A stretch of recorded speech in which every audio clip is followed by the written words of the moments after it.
Salut à tous fans de comics, c'est Azura.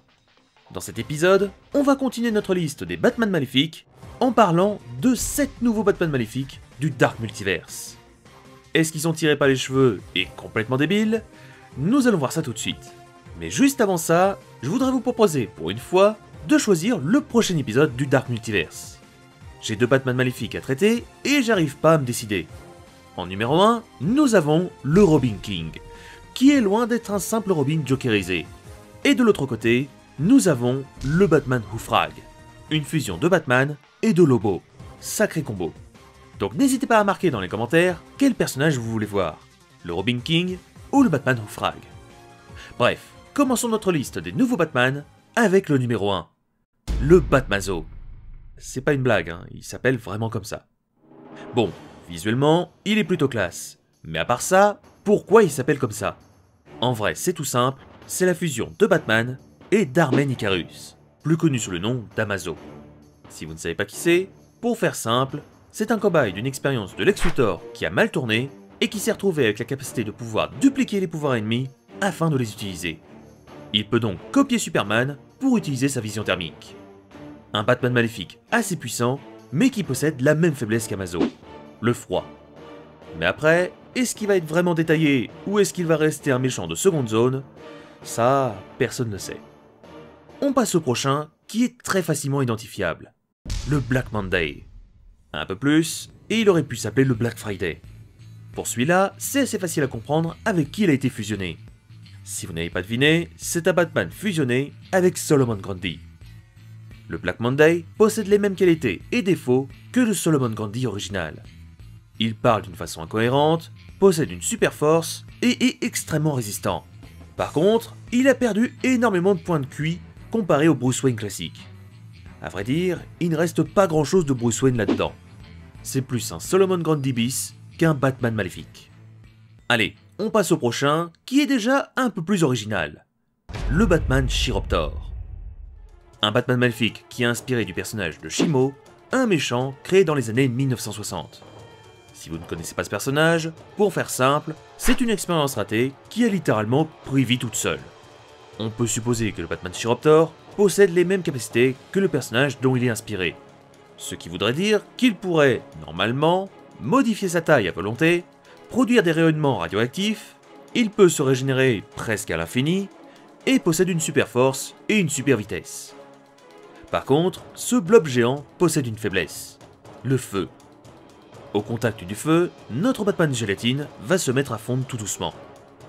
Entre un Batman qui n'aime pas le froid et celui-là qui n'aime pas le feu, ils sont quand même vachement fragiles ces nouveaux Batman maléfiques. Bon par contre, comme pour les 2 précédents, il n'a pas de backstory.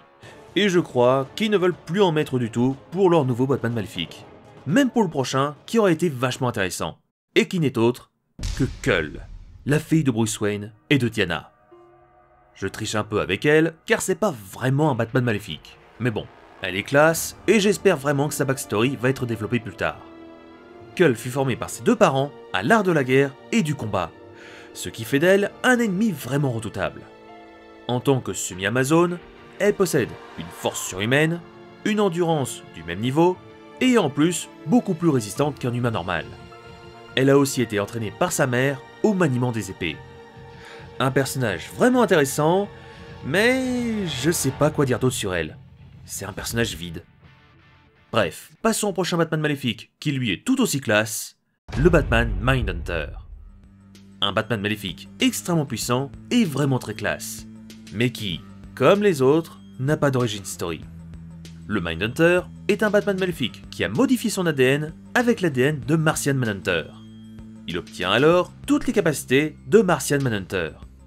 Un Batman vraiment classe visuellement, mais qui n'aura sûrement jamais d'origine story.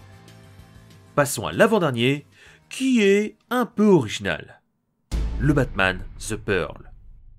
Un Batman maléfique qui n'est pas Bruce Wayne ou sa fille, mais plutôt Martha Wayne. Comme pour les autres, aucune origin story. Et pourtant ce perso aurait été vachement intéressant pour savoir pourquoi elle est devenue méchante.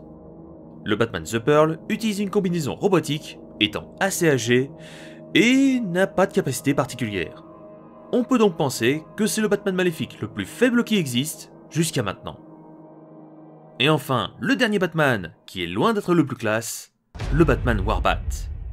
Un Batman maléfique qui est une fusion de Batman et de Mongul, un personnage créé dans les années 1990. Comme pour les autres, la backstory, on peut l'oublier.